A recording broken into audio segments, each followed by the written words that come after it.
What time is it, my creatives? That's right, it's photo hacking time, and it's your host, Charlotte Salcedo. And today, we're going to be reviewing Anastasiy, which they have 6 useful Photoshop extensions for digital artists. Now, this is a review and setup of Anastasiy's Photoshop extension suite, which is used and coveted by major labels such as Disney, Marvel Studios, Epic Games. Basically, a lot of big companies and well-known artists such as Craig Mullins, Mark Simonet, Craig Shaw, and Gore Fueta, and many others have been using this software since its inception.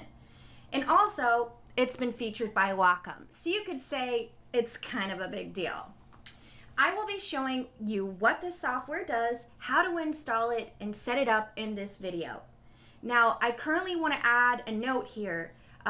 One of the contents in here, disk fonts, is currently in beta. So the latest version of Adobe CC 2020, today's date is October 3rd.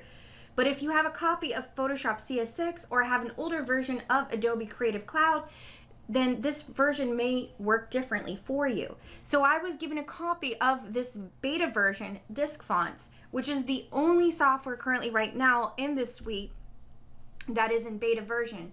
All the rest are currently and up to date with Adobe Photoshop Creative Cloud. Now, Creative Cloud is always doing updates, so with that, a lot of the extensions and plugins will sometimes have betas to keep up with the updates in Creative Cloud.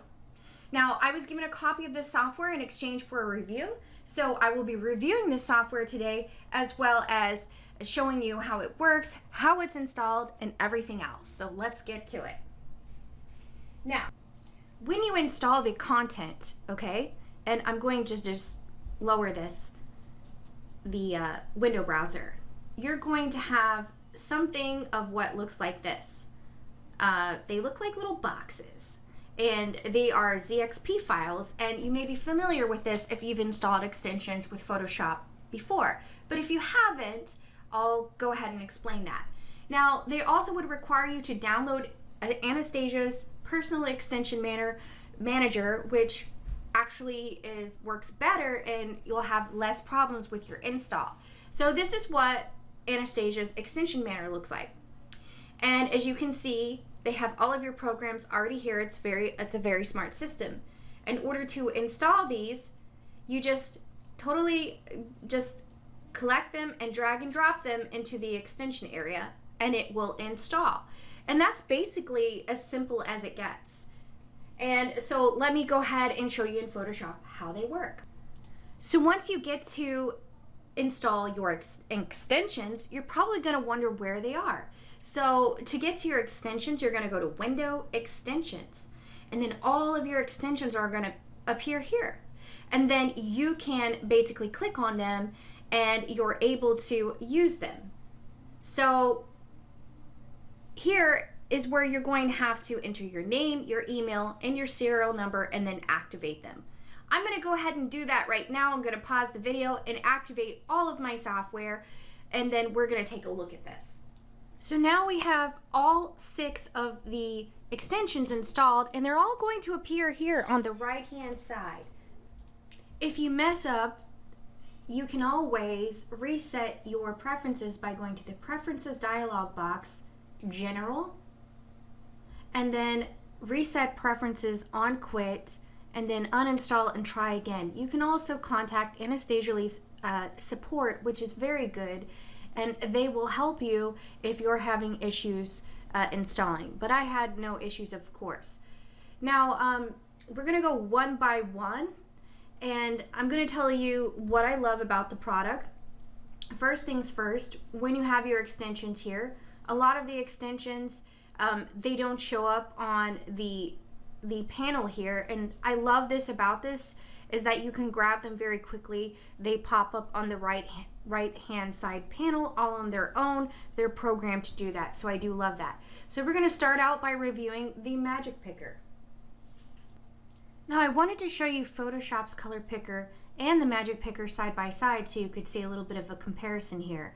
With the Magic Picker, you have more of a a color picker that's geared towards artists for drawing. And the best part about it is that when you are done with the color picker with Photoshop, it goes away.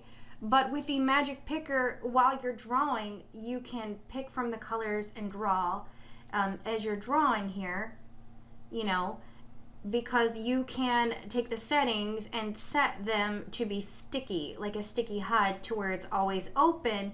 So when you're drawing, you can just pick from the colors, which makes it a lot easier for artists to draw. And these are some of the settings that you can set it up to. Now, I have set it for the red to be at the top here, and you can also change the way that it visually appears. If you've ever painted digitally before, you will know that sometimes it can be a chore in Photoshop, especially with the standard color picker. One of the cool things about Magic Picker from Anastasiy is that you can lock the hue value, especially when you're painting skin or you're doing photos that want to retain the same value.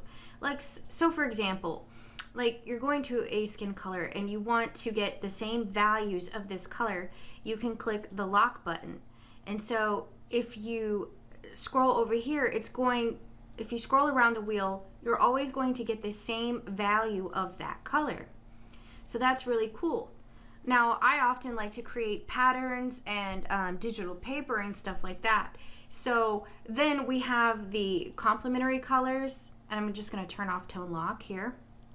We've got complementary colors, triad colors, and tetrad, analogic, and ACC analogic, all built into this Magic Color Picker.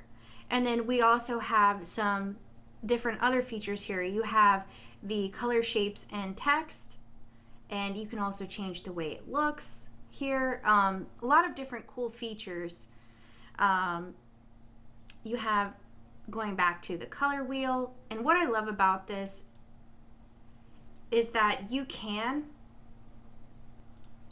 change the shape of the color wheel by double clicking here, and you can change it to like a 3D dimensional. So if you're working in 3D or you're trying to paint something that looks three-dimensional, all you have to do is double click on this box and it will do that for you. So that's really cool. If you place the color picker on the 3D model here, and you click down here, you have a rotating wheel, which is really cool. And I'm gonna double click back on that, and you can basically change the colors, switch them up. That's really cool. And in the settings here, you have colorized shapes and text, which is also a very cool feature as well. The Magic Picker also supports the shortcut codes. So let's move on to magic references. So as you can see in my example picture before, Photoshop doesn't really have a way to attach a reference. So what I usually have to do is I have to keep it in the corner of my document here, just like so. And sometimes it takes up space. I can't see all of my, reference. It can be quite difficult.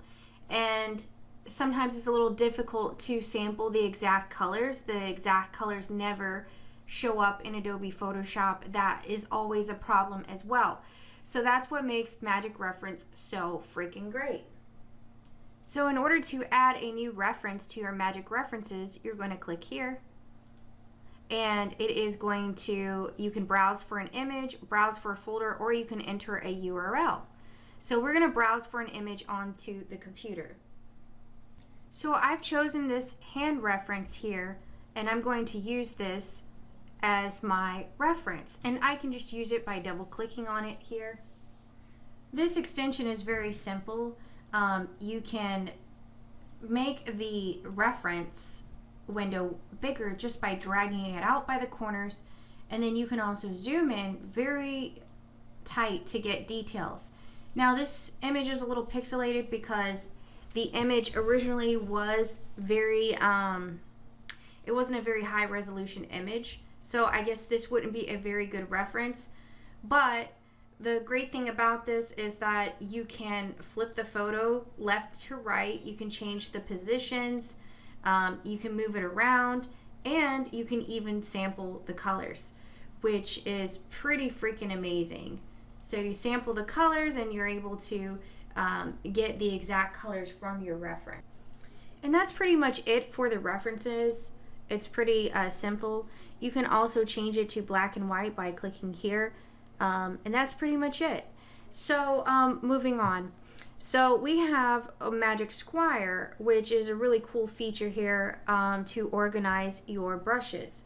The cool thing about this is that you can turn any brush into a eraser brush, which I know has been a struggle for me with Photoshop. Sometimes I want to turn in brushes that I have made in the mixer area, and I can't turn those brushes into erasers because Photoshop prevents it. But this is a really cool Magic Squire. Lets you organize all your brushes and change the background color on here so that you're able to differentiate your brushes from groups. And let me show you how that works. So if you click on here on a Magic Squire, you have these little 3 dots. You can change the color here, and you can add tools and brushes into this section. To add a brush, you're going to go here and then add brushes from tools, scroll out, and I have some brushes on my desktop here, and it's going to tell me that it's a big file and loading may take a few minutes, and then just say yes. So now all these brushes are loaded, and we have all the brushes here, and you can change the view and the color here. So I'll change this purple, and you can change the way that they're viewed, the settings here, just by clicking on it. You can, so if you right click here, you have some options. You can duplicate, move to a group, delete preset, new erase with same shape. So I just created a new eraser just like that from the same shape. So now I have a eraser brush that's really cool, and it's that simple. So I would definitely highly check this out, so you can, you know, organize all your brushes. That's a really cool feature. Now the next feature is like mixing your content. The Magic Pick, I'm sorry, wrong one. So what the color mixer does is that you have these little arrows here where you can mix the color on each one. You can change the value here, and then over here you can see that I have a new color based on the 3 colors that I mixed together, which is really good for like skin tones and stuff like that if you're trying to mix some colors together. So that is it for the color mixer tool. So, oh, and one thing I forgot to mention is that on the mixer color palette tool, you can save these out to swatches. You can export the colors to swatches. All right, so let's go on to talk about the tint tool. Okay, so the best way that I could describe this particular feature of Magic Tints is, let's say that you found some kind of, you know, a photo effect on the internet, let's say Pinterest, and you wanted to use that photo effect on the photo that's currently in the layers panel, and you probably don't know how to do that. So what this program does is it does it automatically for you. So if you click here, and when you load into your picture, you're going to click the document to add a color reference image from file folder, and then once you have it in here, you're going to right click on it and apply to layers, and then it's going to analyze the color matching, and then it's going to create your photo with the same exact color profile as the image that you downloaded off the internet. That way you don't have to know any color grading. And now this photo looks almost similar to the reference photo there. So that is a very cool feature. So this is my complete review of the suite here. And we also have the disc fonts here. So this lets you have all of your fonts into say for instance Photoshop. This is still in beta, but if you want to use this, how you use this, you can come here and you can change the text, say whatever you want. I'm going to say Christmas and then it will change it to Christmas. If you want to change the view here in disk fonts, you just click here, and you can click 2 lines, 3 lines will show your text, and 4 lines. And if you don't want to view the 8 lines, if you just want to view it as the name so you could scroll faster and get through it, because when you're using it this way, it has to visually display the fonts. Sometimes it can be a little bit slower, but that's how you use it. And all you have to do to activate this disk font is to click to activate it, and it will activate it in here. And then you can also favorite it by clicking the heart and click the green check mark to install this font. It says, do you want to install Disability Strong permanently? And say yes. And it will install the font for you in this program. And you can also refresh the font list. How I have mine set up is I have a folder on an external drive, and my folder is called Font Base because, as you guys know, I used to use Font Base, and I have it set to the Christmas folder. In order to change this setting, you'll just click here, and you'll go to, I believe it is F. No, it's C. Which? Oh, I'm on G. I'm sorry. G. Okay, and I am in Font Base. And then from Font Base, I can select aesthetic fonts, and it'll take a few seconds to load those fonts there. And then I have those fonts currently here, and it's going to say Christmas, and I can change it now to aesthetic. And you can